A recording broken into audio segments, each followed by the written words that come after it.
하나님 말씀을 봉독하겠습니다. 갈라디아서 2장 11절에서 14절에 있는 말씀입니다.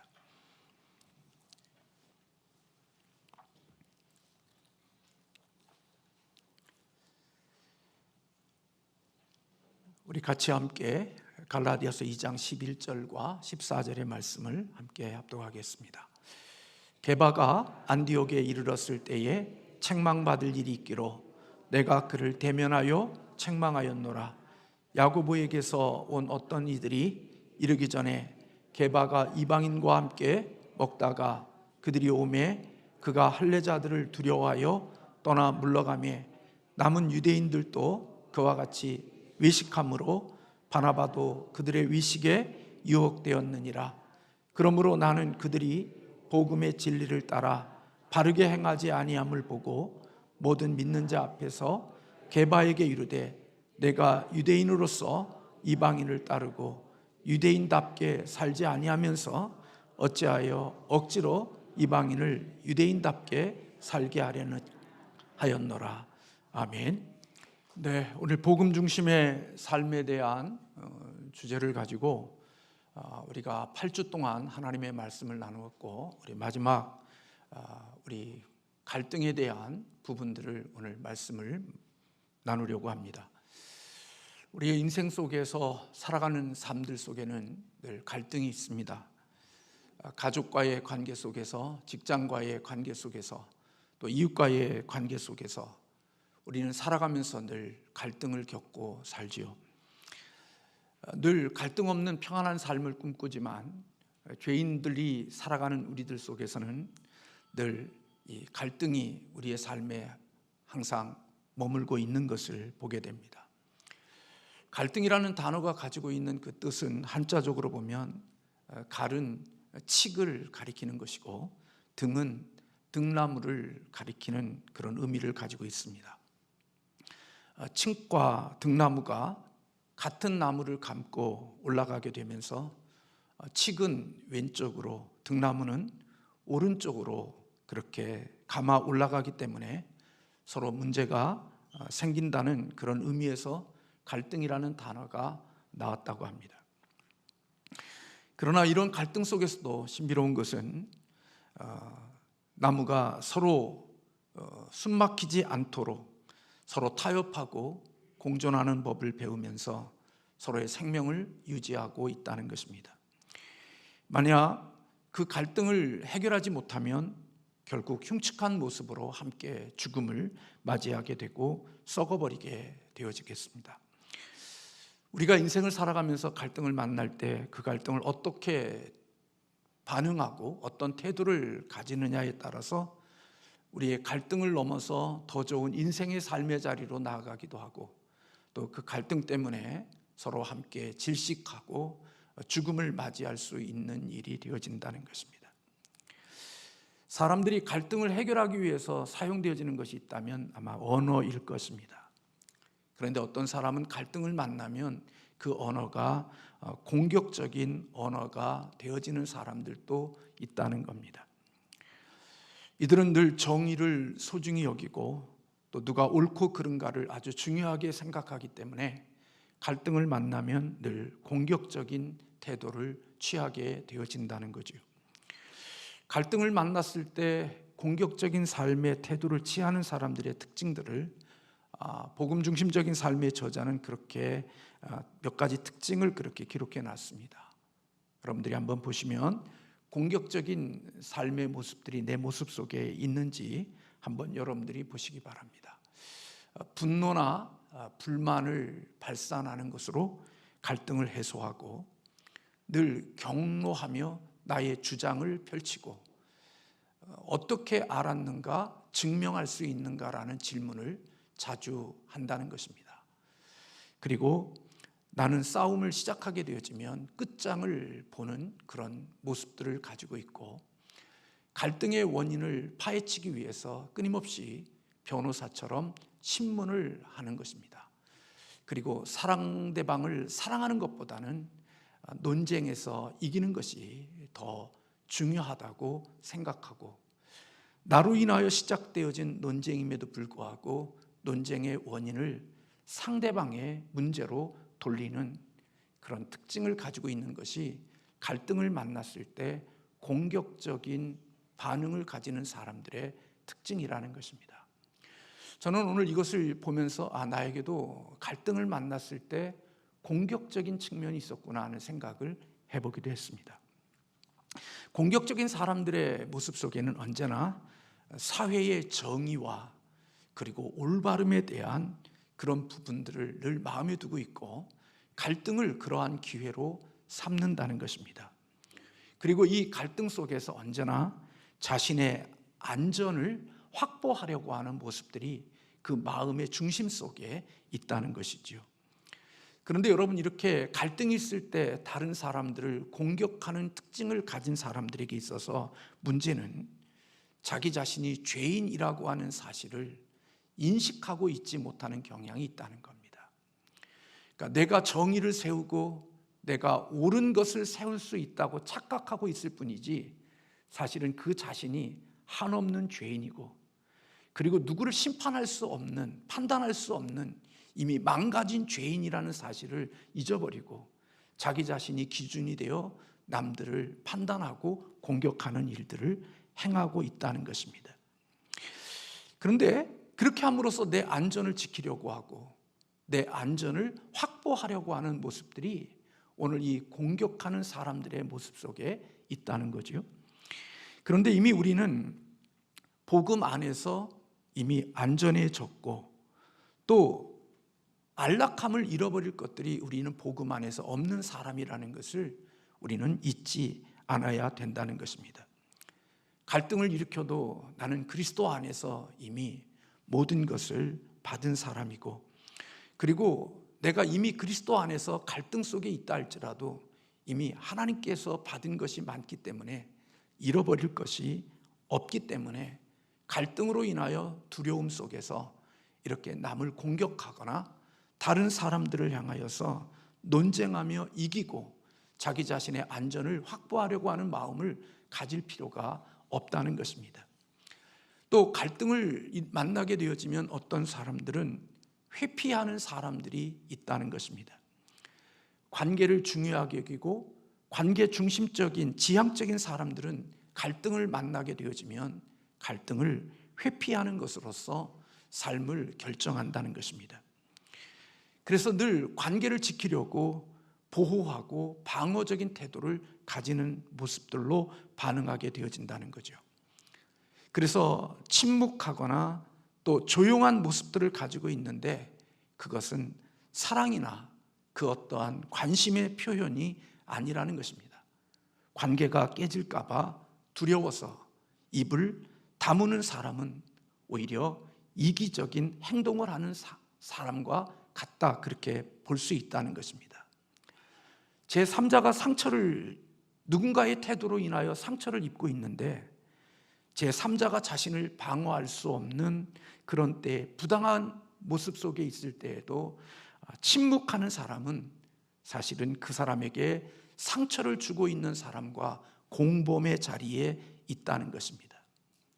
그 회피하는 자리에 삶의 갈등을 선택하는 사람들의 특징은 오늘 저자는 몇 가지로 그렇게 이야기하고 있는데요. 이 모습 속에도 여러분의 모습이나 저의 모습이 있을 수 있을 것 같습니다. 그것은 회피하는 사람들의 어떤 선택을 보면 분노나 불만을 억누르는 편이고 할 말이 있지만 평화를 지키기 위해서 침묵하고 지금 그 이야기를 꼭 해야 하나? 그렇게 그것이 중요한가라는 질문을 자주 하며 싸워서 이기기보다는 아예 싸움을 피하는 것을 선택하고 숨 돌릴 공간을 찾아서 논쟁의 자리를 떠날 때가 많은 사람들, 이들이 바로 갈등을 만났을 때 회피하는 사람들의 특징이라고 이야기하고 있습니다. 우리는 인생을 살면서 갈등을 만나게 되면 이렇게 공격적인 것을 선택하든지 아니면 그것을 외면하고 회피하든지 하는 이 두 가지의 방식으로 우리의 인생을 선택하며 살아가는 자들이 된다는 것입니다. 그런데 이런 모습들이 어떻게 보면 굉장히 정의로운 것 같고 그리고 침묵하고 있는 모습들이 마치 사랑으로 그런 일들을 행하고 있는 것처럼 보이지만 결코 이러한 방식은 은혜롭지도 않은 것이고 결코 하나님의 원하는 기독교적인 방법도 아니라는 것입니다. 결국 이러한 방식으로는 갈등의 문제를 해결할 수가 없다고 그렇게 말하고 있습니다. 그렇다면 우리가 갈등이 일어났을 때 이 갈등을 복음적인 방법으로 해결할 수 있는 방법이 무엇일까?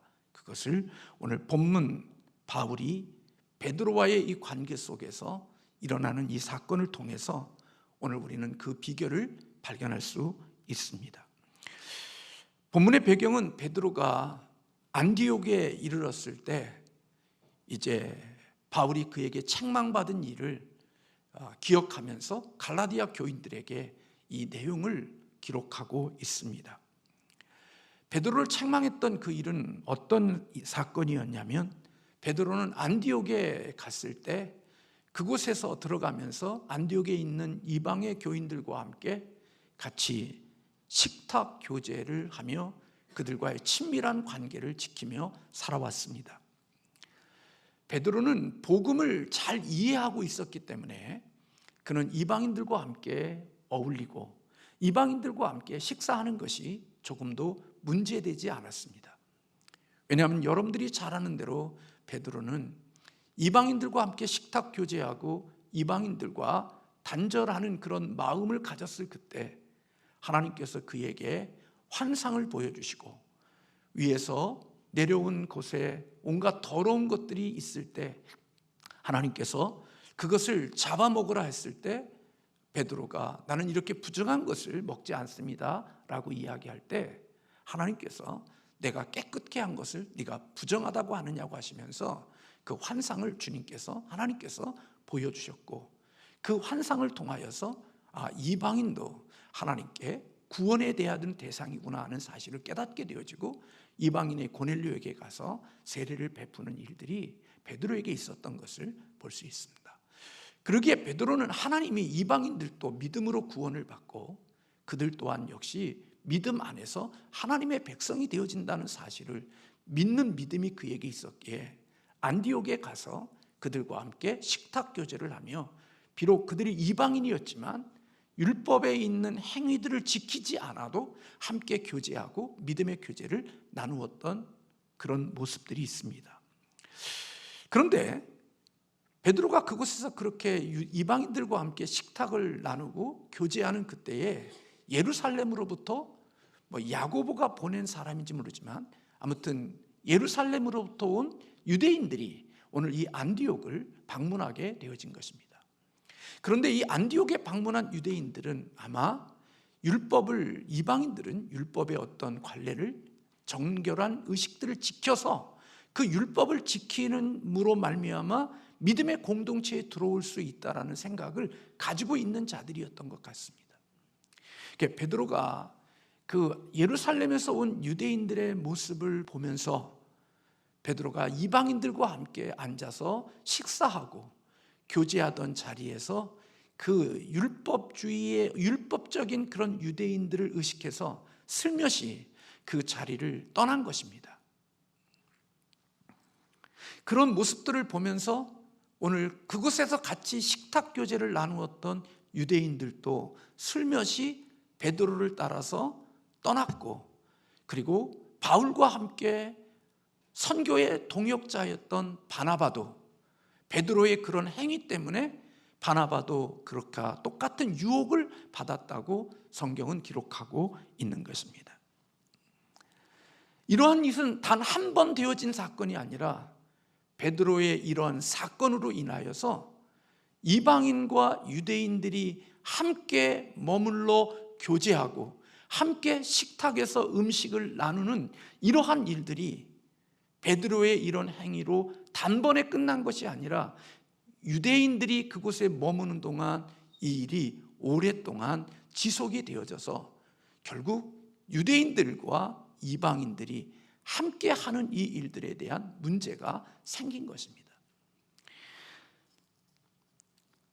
이 장면을 본 바울이 베드로에게 이 상황을 무시하거나 그리고 관가하지 않고 이 갈등의 문제를 오늘 해결해 나가는 내용이 오늘 본문 말씀 속에 기록이 되어져 있습니다.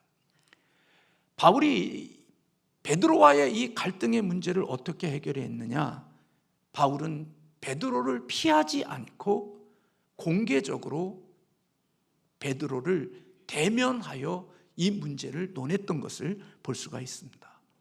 얼굴을 직접 맞대고 그 부분에 대해서 베드로에게 그 사실을 이야기했던 것입니다. 저나 여러분이나 인생을 살아가면서 하지 말아야 할 말을 하는 것은 어리석은 일이지만 말해야 할 것도 말하지 못하고 침묵하는 것은 대단히 비겁한 것입니다. 하지 말아야 하는 것도 우리의 인생 속에 하지 말아야 될 어리석음을 범하지 않아야 되지만 마땅히 해야 될 말인데도 불구하고 그곳에서 침묵하고 있는 그것은 얼마나 비겁한 일인지 모르는 것입니다. 바울은 자신과의 어떤 갈등이 있을 때 베드로를 대면하고 그 앞에서 직접 그 문제를 언급했던 것을 볼 수가 있습니다. 우리는 인생을 살아가면서 갈등이 있으면 그 사람과 직접 만나기보다는 뒤에서 그 사람과 아무 관계가 없는 사람들에게 자기의 갈등의 이야기들을 끊임없이 토해내는 일들을 행하는 모습이 저와 여러분의 모습 속에 있을 수 있습니다.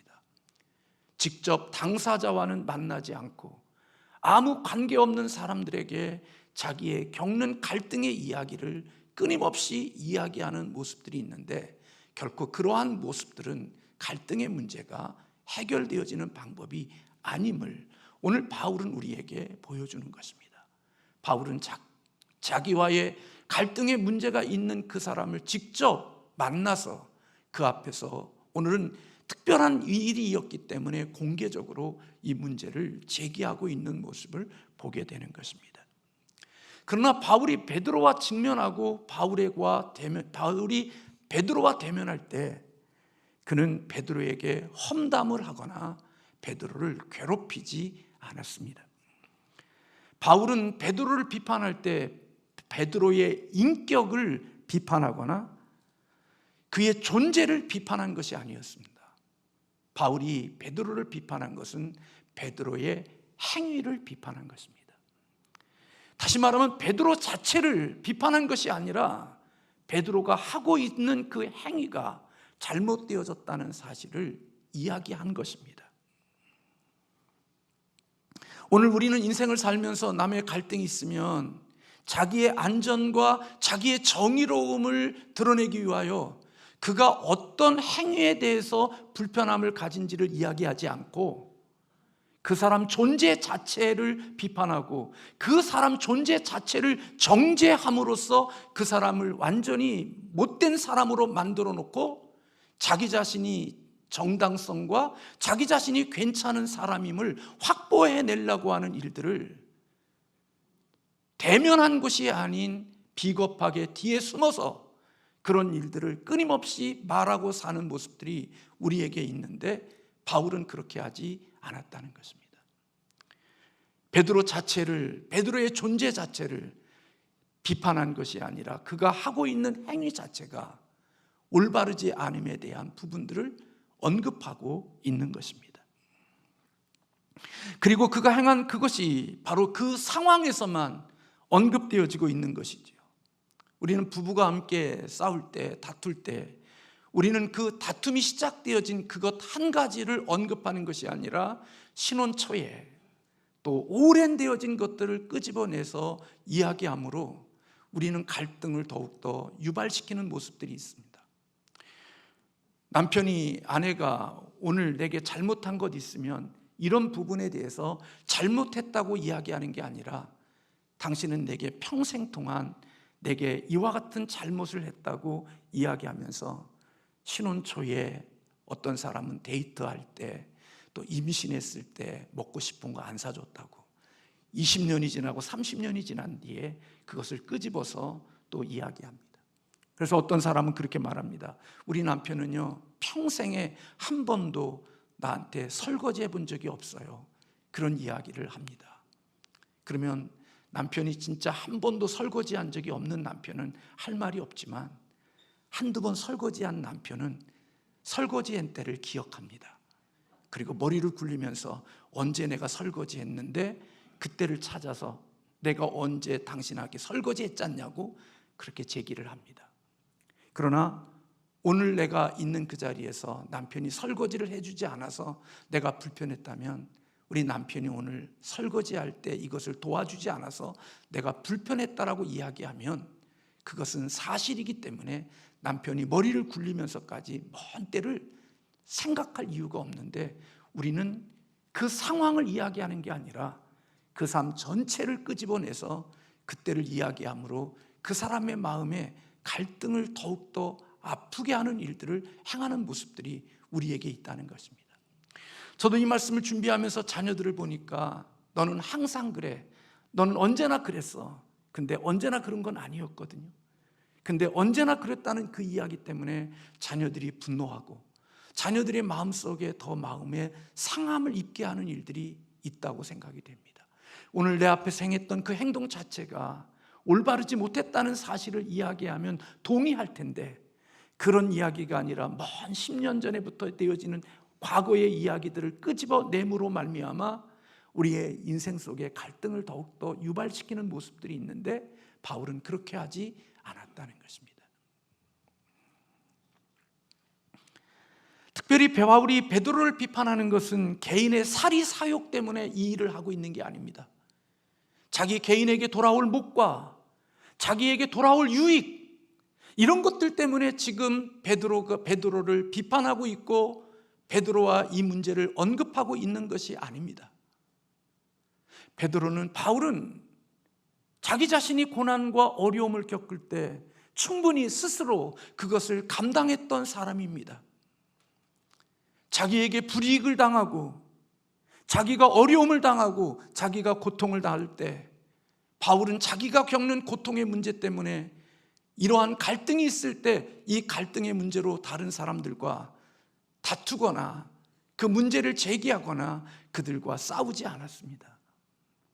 바울은 자기 개인의 문제로 다가오는 문제에 있어서는 바울은 자기 자신이 십자가를 졌던 부분들이 바울에게 있었음을 우리는 너무나도 잘 압니다. 그래서 바울은 그렇게 이야기하는 겁니다. 나를 너무나 괴롭게 하지 말라고. 나에게 있는 많은 흔적이 있는데 그 흔적은 예수의 흔적이라고. 내가 잘 먹고 잘 살기 위해서, 내 개인의 사리 사욕을 위해서 그 문제에 대해서는 바울이 언급하지 않았지만, 복음 때문에, 진리 때문에 당하는 고난들에 대해서 바울은 그것을 다 감수했습니다. 자기 개인에 대한 부분들은 다 십자가를 자신이 감당했던 모습을 볼 수 있습니다. 그래서 그에게는 예수의 흔적이 있었습니다. 굶주린 것, 먹지 못한 것, 매맞은 것, 죽을 정도로 터진 것, 그래서 성 밖에 던져진 것. 그는 개인적으로 겪는 아픔과 고통은 주님의 십자가를 생각하며 그 모든 것들을 감당했습니다.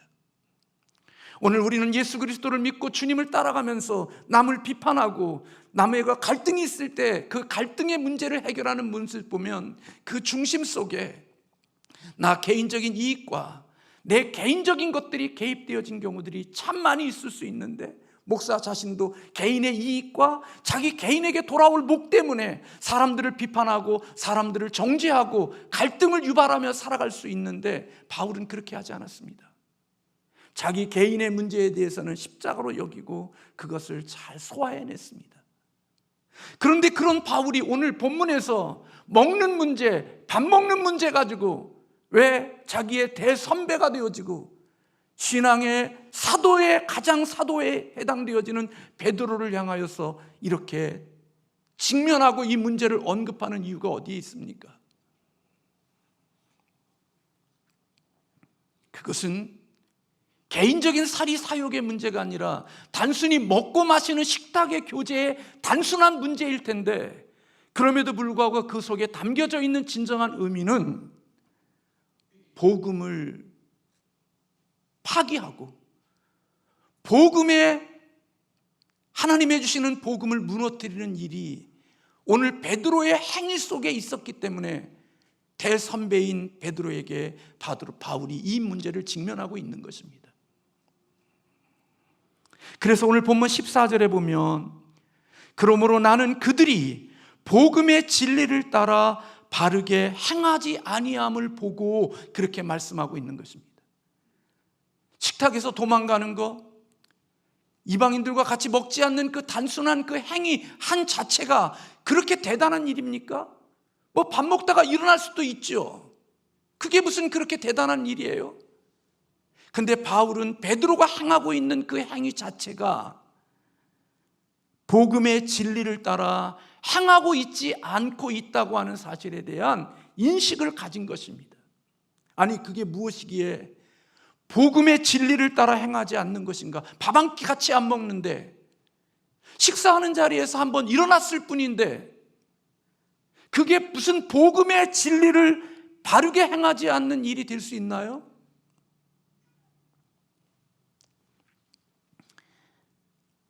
네, 그럴 수 있습니다. 이것은 관계적인 갈등이 아닙니다. 사람과 사람의 갈등의 문제가 아니라 이것은 복음과 신학적인 문제가 여기에 있는 겁니다. 아니, 밥 한 끼 먹지 않는 것, 밥 먹다가 일어난 게 무슨 거창하게 복음과 관계 있고 신학적인 것과 관계가 있나? 우리 그렇게 생각할 수 있지만, 이렇게 베드로가 행함으로 말미암아 약이 되어질 수 있는 문제는 오늘 안디옥 교회는 이방인 교회였습니다. 그리고 그리스도인이라고 하는 이름이 칭할 정도로 그렇게 하나님 앞에서 복되고 아름다운 교회였습니다. 이방인과 유대인들이 복음 안에서 하나와 연합을 이루는 교회가 바로 안디옥 교회였습니다. 그런데 베드로가 유대인들을 의식해서 이방인 그리스도인들과 함께 밥 먹는 자리에서 슬며시 유대인들을 두려워하여 일어나게 되어짐으로 말미암아 이제는 유대인들이 주장하고 있는 이방인들도 하나님의 율법을 지키고 율법을 행해서 그리스도인이 되어야 한다고 하는 유대주의자들이 가지고 있는 신학을 암묵적으로 동의하게 하는 일들이 되어져 버리고 마는 것입니다. 그래서 이방인들은 이제는 할례를 행한다든지 율례를 지키는 이 과정을 지켜야만 하나님의 복음의 가족으로 들어올 수 있다고 하는 이 일들이 있게 되어지면 결국은 유대인 그리스도인과 이방인 그리스도인들이 하나가 되어지는 이 연합이 깨지게 되어지고, 유대인 그리스도인은 유대인 그리스도인대로, 이방인 그리스도인은 이방인 그리스도인대로 따로따로 분리가 되어지고 나누어지는 이 일들이 오늘 베드로의 이 행위로 인하여서 이 교회에 약이 되어질 수 있는 엄청난 복음의 문제가 되어지는 일이 오늘 베드로의 행위 속에 있었다는 것입니다.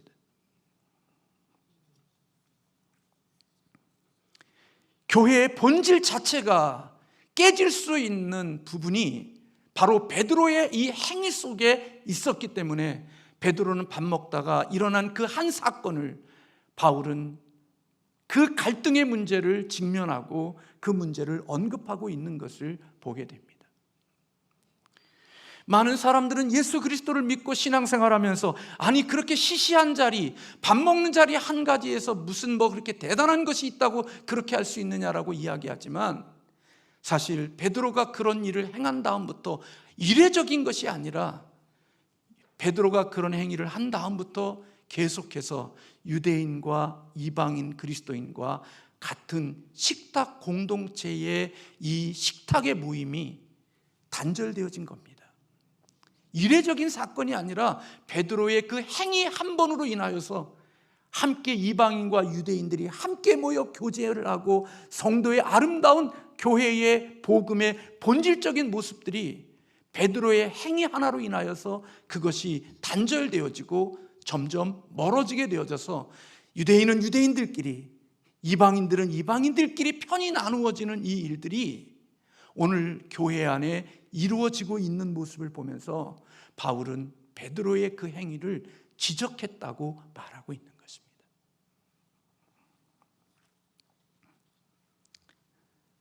결국 그 단순한 한 가지 밥 먹는 자리에서 일어난 그 행위가 결국은 교회의 하나됨과 공동체의 연합을 나누는, 복음을 깨트리는 행동이었다는 사실을 오늘 베드로는 지적하고 있는 것입니다. 신앙과 믿음으로 깊이 들어가 보면 나 하나의 단순한 행동과 나 하나의 이기적인 행동이 별거 아닌 것처럼 생각이 되지만, 그 이기적인 행동 하나 때문에 시간이 지나면서 연합과 하나됨을 깨뜨리고 하나님의 복음을 해치는 삶을 살아가고 있는 그런 모습들, 바울은 그것을 보면서 베드로를 직면하고 그거에 대한 갈등의 문제를 풀어나가고 있는 것입니다. 그러나 바울은 그렇게 이야기했을 뿐이지 베드로를 향하여 명령하지는 않았습니다. 자신의 문제를 향하여 그렇게 이야기하고 베드로를 향한 기대함을 가지고 있었던 모습을 볼 수 있습니다. 오늘 보면 14절의 말씀에 보면 내가 유대인으로서 이방인을 따르고 유대인답게 살지 아니하면서 어찌하여 억지로 이방인을 유대인답게 살게 하려느냐 하였노라. 그 부분에 대해서만 언급을 했고 그 이후에 베드로의 반응을 기다렸던 것을 볼 수가 있습니다. 남을 비판할 때 우리가 취할 수 있는, 그리스도인이 남을 비판할 때 할 수 있는 가장 지혜로운 방법은 그런 것이라고 제가 책에서 읽었습니다.